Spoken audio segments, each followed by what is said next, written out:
So, you know, I had all this stuff. I got all these cases. You know, a lot of people will talk schmack about their cases or whatever it is, you know, and we were directly affected by the chemicals. We were directly sprayed by the chemicals. When we leaned over the bow of our boat and picked up oil-filled pom-poms and absorbent pads and filled them into bags, we were saturated with oil from one end to the other. My boat was saturated with oil from one end to the other, and all my gear was saturated from one end to the other.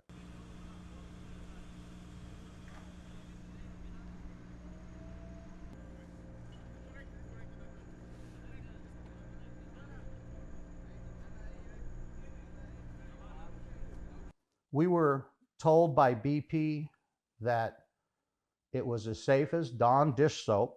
There's some little jellies right over there too.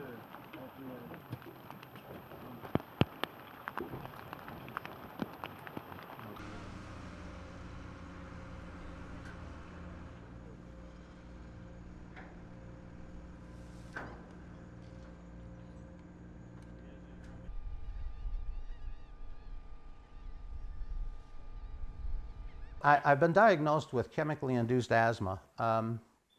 It's a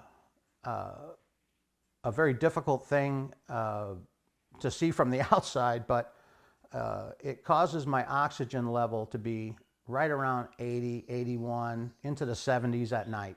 I have to sleep with an oxygen concentrator.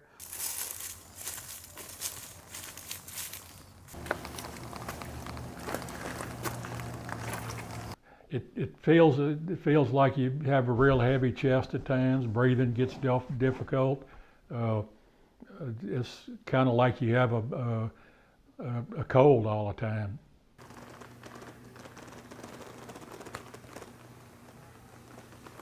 And I was told that the case was closed and they didn't see where there was any liability at all as far as I was concerned.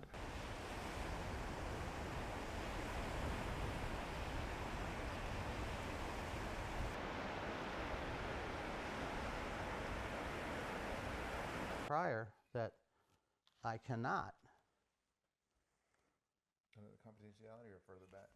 Let me see where I can find it here. I mean, honestly, when you look at the stations they had where they monitored air, they were so far apart. They very rarely reported what came out of it. The government didn't make them do it. You know, I mean, there's just so many parties that are responsible for letting these defendants wreak havoc on our society, on the environment, on people who are exposed to it.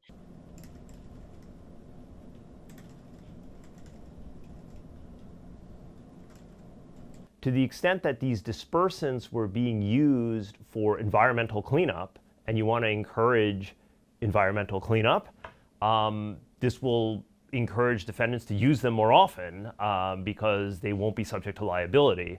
On the other hand, I think it will be problematic for the workers in these environments because then they won't be as protected as they might otherwise be.